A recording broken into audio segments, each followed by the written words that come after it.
Shalom, salam sejahtera. Assalamualaikum warahmatullahi wabarakatuh. Namo Buddhaya, Om Swastiastu, salam kebajikan, salve, salam sehat untuk kita semua. Adik-adik mahasiswa beserta KPPM semester genap 2019-2020, terutama dari Fakultas Perikanan dan Ilmu Kelautan. Saat ini saya dipercayakan oleh Dekan Fakultas Perikanan dan Ilmu Kelautan (UKW) untuk membawakan materi pembekalan aras fakultas.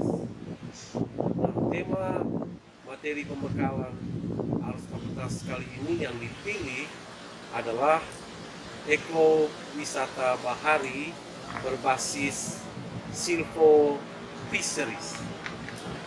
Nah, tema ini sesuai dengan arahan dari panitia KPPM, yaitu salah satu bentuk produk karya pengabdian adalah pengembangan desa wisata. Nah, adik-adik sekalian, sebelum kita masuk ke materi inti terkait ekowisata bahari berbasis silvofishery, sejenak saya kembali mau mengingatkan adik-adik mahasiswa tentang apa itu visi dan misi Fakultas Perikanan Ilmu Kelautan Universitas Kristen Artawacana Kupang. Saya mulai dengan visi.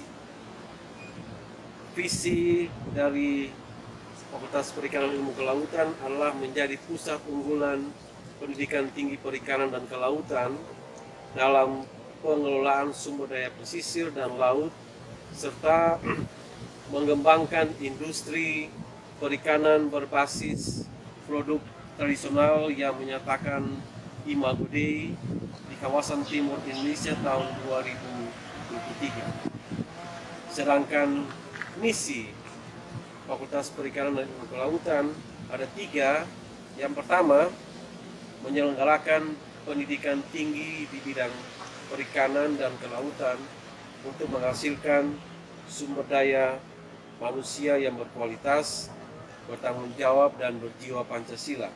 Yang kedua, mengembangkan penelitian dalam bidang perikanan dan kelautan yang mendukung pengelolaan sumber daya pesisir dan laut, serta industri perikanan berbasis produk tradisional secara berkelanjutan. Yang ketiga adalah menerapkan hasil kajian pengelolaan sumber daya pesisir dan laut serta mendukung teknologi pengolahan hasil perikanan tepat guna, kreatif, dan inovatif melalui kegiatan pengabdian kepada masyarakat untuk meningkatkan kapasitas dan kesejahteraan masyarakat. Itulah visi dan misi Fakultas Perikanan dan Ilmu Kelautan yang sebelum adik-adik melangkah lebih jauh untuk merumuskan dan melaksanakan program KPPM kali ini, itu penting menjadi dasar. Kemudian sekarang kita masuk ke materi inti kita, ekowisata bahari, pengembangan ekowisata bahari berbasis silvofisheries. Saya mulai dengan ekowisata bahari. Apa itu ekowisata bahari? Nah, kita tahu bersama bahwa pemerintah Provinsi NTT telah mencanangkan bidang pariwisata sebagai salah satu bidang unggulan dari program-program di provinsi. Nah, kenapa sampai pariwisata jadi bidang unggulan? Karena secara geografis Provinsi NTT dikategorikan sebagai provinsi kepulauan dengan luas laut yang lebih besar dari daratan. Dengan demikian, maka potensi wisata bahari Provinsi NTT sangat besar, dan itu penting untuk dikembangkan dalam rangka pemberdayaan dan kesejahteraan masyarakat juga daerah. Nah, apa itu wisata bahari? Wisata bahari adalah seluruh kegiatan yang dilakukan untuk menciptakan kesenangan, menciptakan tantangan, pengalaman baru, kesehatan, dan lainnya dengan objek wisatanya adalah wilayah pesisir dan keanekaragaman biota laut. Nah, ekowisata bahari sendiri merupakan kegiatan wisata laut yang dikembangkan dengan pendekatan konservasi lingkungan laut. Ekowisata bahari sendiri merupakan kegiatan wisata laut yang dikembangkan dengan pendekatan konservasi laut.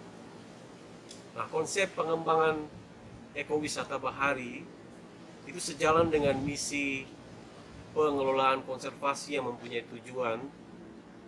Ada 4 tujuan di sini. Yang pertama yaitu menjaga tetap berlangsungnya proses ekologis yang tetap mendukung sistem kehidupan.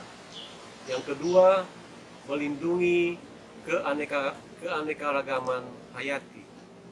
Yang ketiga, menjamin kelestarian dan pemanfaatan spesies dan ekosistemnya. Serta yang keempat, memberikan kontribusi kepada kesejahteraan masyarakat. Jadi, ekowisata bahari itu juga harus memberikan kontribusi yang nyata bagi peningkatan ekonomi masyarakat di sekitar lokasi wisata tersebut. Nah, kegiatan wisata yang dapat dikembangkan dengan konsep ekowisata bahari ini dapat dikelompokkan menjadi 2. Yang pertama, wisata pantai yang merupakan kegiatan wisata yang mengutamakan sumber daya pantai dan budaya masyarakat pantai sebagai rekreasi, olahraga, dan menikmati pemandangan. Sedangkan kegiatan yang kedua, yaitu wisata bahari yang merupakan kegiatan yang mengutamakan sumber daya bawah laut dan dinamika air laut, seperti diving, snorkeling, selancar, jet ski, dan lain-lain. Nah, ada beberapa hal yang mendasari pemilihan ekowisata sebagai konsep pengembangan dari wisata bahari. Yang pertama, ekowisata sangat bergantung pada kualitas sumber daya alam, peninggalan sejarah, juga budaya. Yang kedua, harus melibatkan masyarakat. Pada dasarnya, pengetahuan tentang alam dan budaya serta kawasan daya tarik wisata dimiliki oleh masyarakat setempat. Oleh karena itu, pelibatan masyarakat menjadi sesuatu yang mutlak, mulai dari tingkat perencanaan hingga pada tingkat pengelolaan dan evaluasi. Yang berikut bahwa ekowisata meningkatkan kesadaran dan apresiasi terhadap alam, nilai-nilai peninggalan sejarah, dan juga nilai budaya. Yang berikut bahwa ekowisata sebagai sarana mewujudkan ekonomi berkelanjutan. Ekowisata memberikan peluang untuk mendapatkan keuntungan bagi penyelenggara, bagi pemerintah, dan masyarakat setempat melalui kegiatan-kegiatan yang non-ekstraktif dan non-konsumtif, sehingga meningkatkan perekonomian daerah setempat. Nah, adik-adik mahasiswa sekalian, Kementerian Kelautan dan Perikanan saat ini tengah serius mewujudkan prinsip Blue Economy dalam pengelolaan sumber daya kelautan dan perikanan. Prinsip utama dari Blue Economy tersebut diantaranya adalah yang pertama, kepedulian terhadap lingkungan atau disebut dengan pro-environment, karena memastikan bahwa pengelolaannya bersifat zero waste, artinya pengelolaan yang tidak berdampak pada sesuatu yang dibuang secara percuma. Kemudian yang kedua, menjamin aspek keberlanjutan atau sustainable. Yang ketiga, menjamin adanya social inclusiveness. Dan yang terakhir, yang keempat, terciptanya pengembangan inovasi bisnis yang beragam atau multiple cash flow. Itu merupakan harapan dari Kementerian Kelautan dan Perikanan terkait blue economy. Nah, terkait langsung dengan KBPM kali ini, dari data yang diberikan oleh panitia, mahasiswa peserta KBPM asal Fakultas Perikanan dan Ilmu Kelautan itu berjumlah 12 orang. Dengan rincian, mayoritas 7 orang itu di Kecamatan Kelapa Lima, Oesapa dan Lasiana. 1 orang di Kota Soe, 1 orang di Kecamatan Molo Selatan, Oenlasi, 1 orang di Kecamatan Malaka Barat, 1 orang di Kecamatan Miomafu Barat Kefamenanu, dan 1 orang di Kelurahan Makunase 2.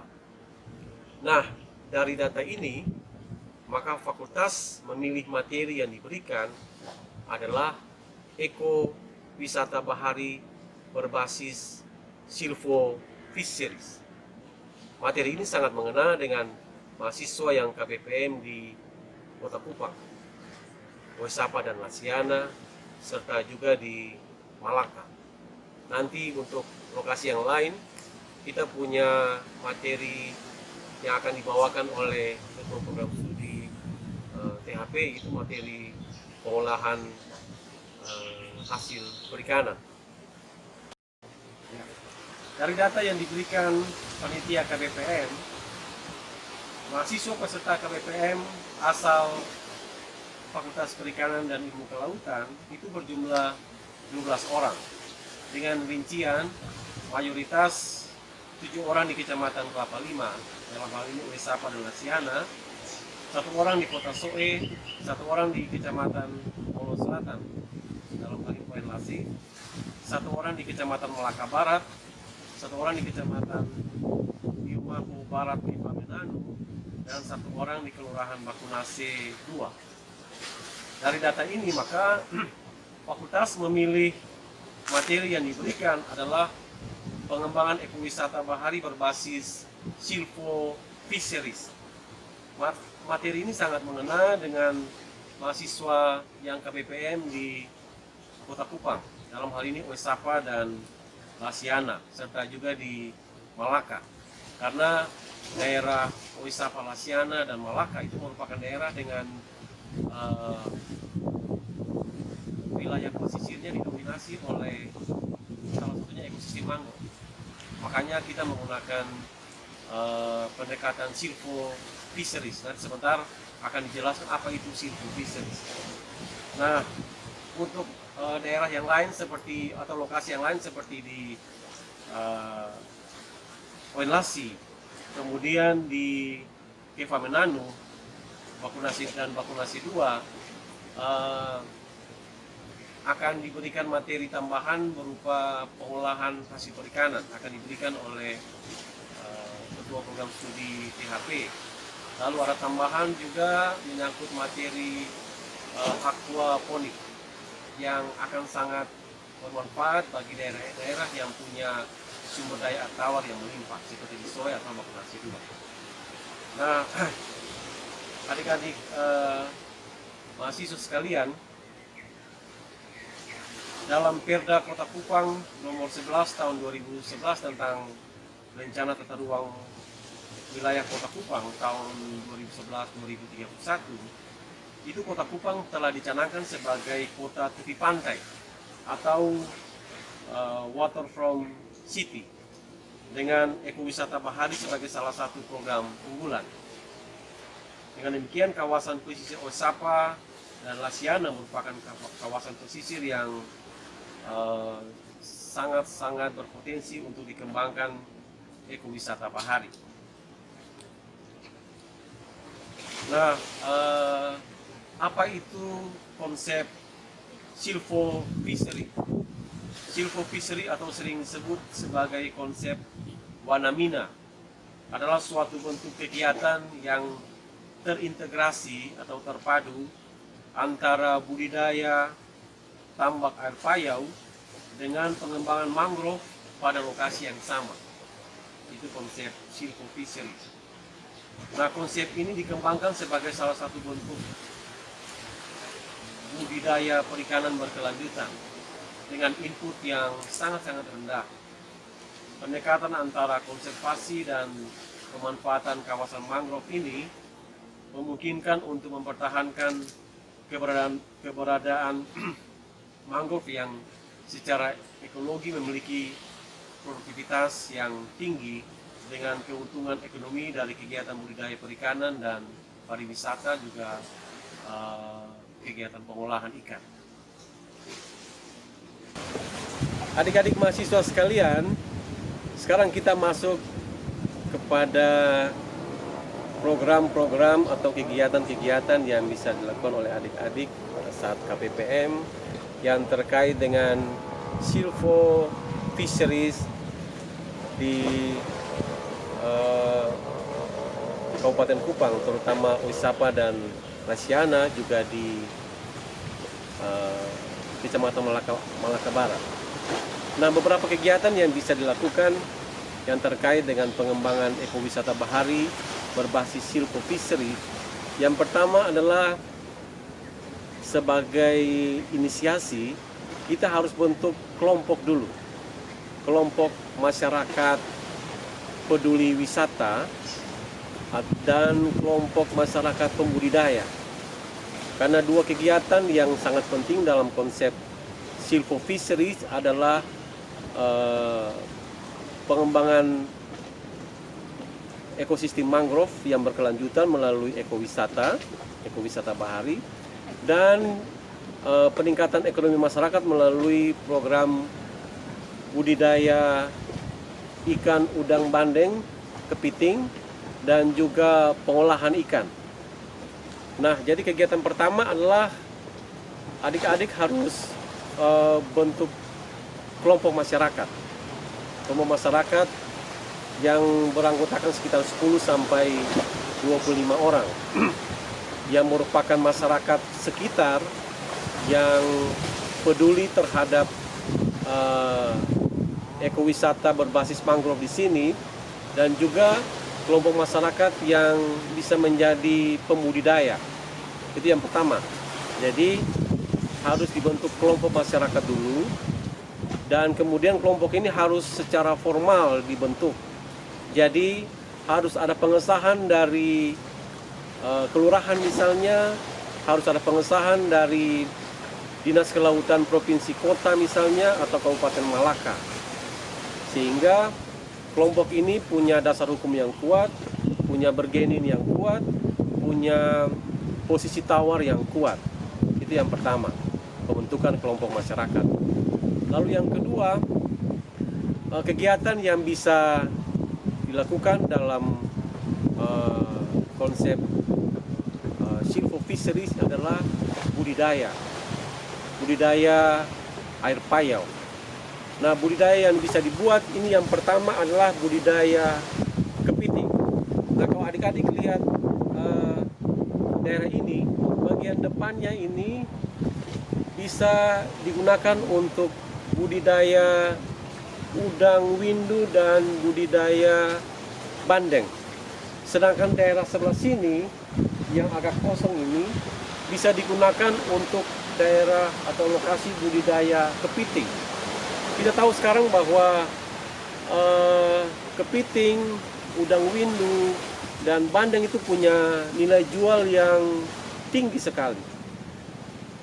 Dengan demikian, kalau itu bisa dengan masyarakat atau dengan kelompok tadi bisa betul-betul diimplementasi, maka tambahan income bagi masyarakat itu sangat signifikan. Nah, untuk budidaya kepiting itu induknya kita bisa ambil dari daerah Oibelo atau daerah Pariti sana, karena mereka punya stok kepiting yang cukup banyak. Jadi kita ambil ke sana, kita bawa ke sini, kemudian di sini budidaya kepiting bisa digunakan metode kurungan. Jadi mulai dari pemilihan induk, kemudian dia memijah, lalu kemudian pembesaran bisa dilakukan di sini. Sedangkan untuk budidaya udang windu dan bandeng itu bisa dilakukan di bagian depan sini. Ya. Adik-adik sekalian,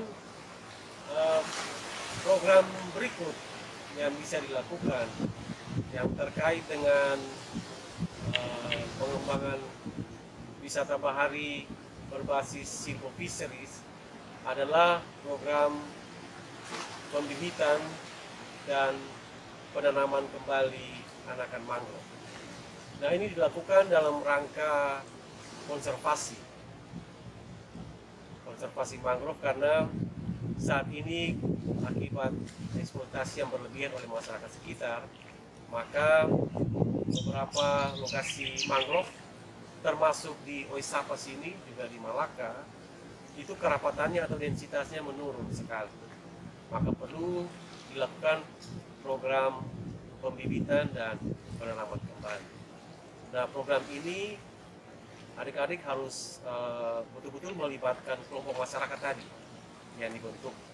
Kemudian harus bermitra dengan dari kelurahan, bermitra dengan DKP kota untuk Oisapa Lasiana, lalu juga bermitra dengan DKP kabupaten untuk daerah Malaka, juga LSM yang terkait, supaya kegiatan ini betul-betul maksimal, optimal. Lalu kemudian apa yang dilakukan tadi, pembibitan itu bisa jadi kegiatan ekonomi bagi masyarakat, karena masyarakat bikin pembibitan dan itu kalau lebih itu bisa dibeli oleh dinas-dinas terkait untuk pengembangan atau untuk konservasi mangrove di daerah yang lain. Begitu. Nah, kemudian kegiatan lain selain pembibitan tadi adalah penanaman kembali. Nah, kami dari Fakultas Perikanan dan Ilmu Kelautan tahun 2015-2018 itu sudah melakukan kegiatan pembibitan penanaman itu di sini, di Ekowisata Mangrove Oisapa Barat, dan juga kegiatan Tempo. Nah, tapi ini sudah 2020.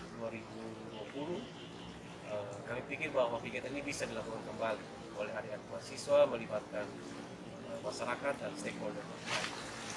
Ya. Lalu kegiatan yang berikut adalah pembersihan pantai. Pembersihan pantai di sini, lokasi ekowisata mangrove di sini. Bisa juga pembersihan pantai di Pantai Warna sana, kemudian juga di wisata Lasiana. Karena sekarang ini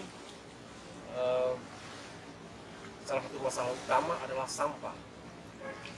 Di pesisir sekarang ini, pesisir Kota Kupang ini penuh dengan sampah, terutama sampah plastik. Nah, ini butuh kepedulian adik-adik dan stakeholder terkait untuk bagaimana kita bisa peduli dengan pesisir pantai dengan kita bersama-sama masyarakat untuk melakukan pembersihan pantai. Nah, kegiatan ini penting sekali. Lalu kemudian khusus untuk lokasi di Malaka, karena pengembangan mangrove belum terlalu intensif, maka adik-adik di Malaka sana bisa mulai dengan sosialisasi dulu. Sosialisasi ke masyarakat yang dekat dengan daerah mangrove untuk menjelaskan apa manfaat dan peranan penting mangrove bagi ekologi, bagi ekonomi masyarakat, dan seterusnya. Kemudian bentuk kelompok di sana, lalu kemudian dengan Dinas Kelautan Kabupaten Dinas Kelautan Perikanan Kabupaten Malaka juga dengan Dinas Pariwisata bisa menginisiasi untuk membuat objek wisata baru di area mangrove di Malaka. Baik adik-adik mahasiswa beserta KBPM, melanjutkan apa yang telah disampaikan oleh pemateri pertama tadi terkait dengan program Silvo Fishery yang menjadi target program kegiatan KBPM dari Fakultas Perikanan dan Ilmu Kelautan. Salah satunya adalah kegiatan pengolahan hasil perikanan atau disebut dengan teknologi pengolahan hasil perikanan. Salah satu potensi yang menjadi potensi utama yang ada di wilayah kita Nusa Tenggara Timur, baik itu yang ada di Kota Kupang maupun di Kabupaten Kupang, adalah produk ikan. Produk yang dihasilkan dari olahan ikan ini berbagai macam. Salah satunya adalah teman-teman bisa memanfaatkan ikan yang ada untuk dibuat menjadi produk olahan seperti abon ikan. Kemudian ada beberapa produk diversifikasi olahan yang menjadi ciri khas dari olahan hasil perikanan, yaitu seperti nugget, kemudian ada steak ikan, selanjutnya ada kaki naga. Mungkin nama-nama ini sudah familiar untuk secara umum, tetapi kalau untuk di Kota Kupang mungkin ini merupakan produk baru yang kita dengar. Selain dari itu, dapat juga dimanfaatkan menjadi beberapa produk, misalnya kerupuk ikan dan lain sebagainya. Itu dari produk olahan ikan. Selain dari produk diversifikasi tadi, dapat juga kita manfaatkan olahan daging ikan yang kita peroleh, itu dibuat menjadi pasta, kemudian kita olah menjadi bakso ikan. Kemudian ada produk turunan lain, yaitu seperti sosis dan lain sebagainya. Selain dari produk olahan hasil perikanan dari sumber daya ikan, kita juga dapat memanfaatkan beberapa potensi sumber daya perikanan yang ada di pesisir, seperti rumput laut dan juga mangrove. Untuk produk olahan rumput laut sendiri, kita dapat memanfaatkannya menjadi beberapa produk. Seperti kita bisa membuatnya menjadi dodol dengan memanfaatkan tepung rumput laut, ataupun kita bisa memanfaatkan langsung rumput laut yang ada dengan melakukan teknik penanganan pasca panen. Kemudian kita membuatnya menjadi bubur rumput laut dan diolah menjadi produk seperti dodol tadi, kemudian permen rumput laut, sirup rumput laut, manisan rumput laut, dan lain sebagainya. Selain dari produk rumput laut, kita juga dapat memanfaatkan sumber daya mangrove yang ada sebagai produk-produk olahan. Mungkin ini sesuatu hal yang baru, karena untuk di Kota Kupang sendiri dan Kabupaten Kupang, untuk olahan mangrove ini kita belum familiar. Jadi mangrove ini sebenarnya untuk wilayah Indonesia sendiri pemanfaatannya sudah cukup banyak. Khusus untuk kita di NTT, mungkin kita dapat mempelajari dari berbagai macam informasi yang diperoleh, bahwa produk mangrove ini bisa kita manfaatkan dari daun yang ada, kemudian buah mangrove yang ada, menjadi produk-produk olahan seperti misalnya daun, kita dapat memanfaatkannya menjadi teh dari daun mangrove. Untuk beberapa referensi tentang teh dari daun mangrove sendiri, itu sudah dilakukan beberapa penelitian oleh peneliti, bahwa kandungan di dalam daun mangrove itu memiliki antioksidan yang tinggi, sehingga ini menjadi suatu hal yang penting, karena di masa pandemi COVID yang ada ini kita dapat memanfaatkan produk lokal yang ada untuk menjadi pangan yang bisa memenuhi kebutuhan tubuh kita. Salah satunya adalah antioksidan. Kemudian yang berikut, kita dapat memanfaatkan mangrove menjadi produk buah mangrove itu dimanfaatkan menjadi produk yang dapat dibuat. Kita mengambil patinya, kemudian kita akan memanfaatkan pati tersebut dengan mencampurkannya atau mengkombinasikannya dengan tepung-tepung yang lain, kemudian kita membuatnya menjadi produk olahan seperti bolu dan lain sebagainya. Sekian dari beberapa produk olahan yang dapat dimanfaatkan dari sumber daya yang ada di pesisir Kota Kupang maupun di Kota Kupang ataupun di Provinsi Nusa Tenggara Timur. Ya. Demikian adik-adik mahasiswa sekalian, garis besar materi pembekalan fakultas perikanan dan ilmu kelautan kepada mahasiswa KBPM semester genap 2019-2020. Nah, adik-adik bisa mendapatkan materi yang lengkap dalam bentuk PowerPoint atau Microsoft Word itu di website LPM UKW.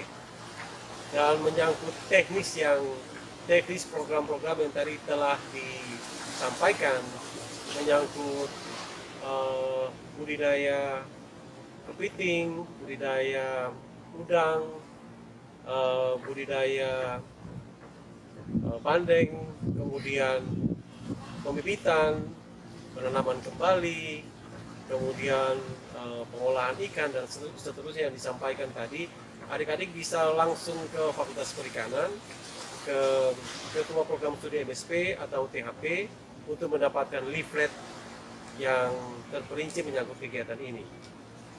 Dan pada akhirnya, adik-adik sekalian, kita masih ada dalam suasana penyebaran COVID-19. Jadi berhati-hatilah, ingat pada saat adik-adik keluar dari rumah, jangan lupa memakai masker senantiasa. Kemudian bawa hand sanitizer, rajin mencuci tangan, lalu menghindari kerumunan massa, lalu social distancing tetap diterapkan. Lalu mengenai pelaksanaan program adik-adik, diusahakan supaya yang terlibat itu ada menjaga social distancing. Dan kami harapkan bahwa kegiatan yang 1 bulan ini betul-betul bisa dimanfaatkan oleh adik-adik, dan ingat harus tetap sehat, jaga kebersihan diri, kebersihan lingkungan, lalu selalu menjaga kesehatan. Sekian, terima kasih. Shalom, salam sejahtera. Assalamualaikum warahmatullahi wabarakatuh.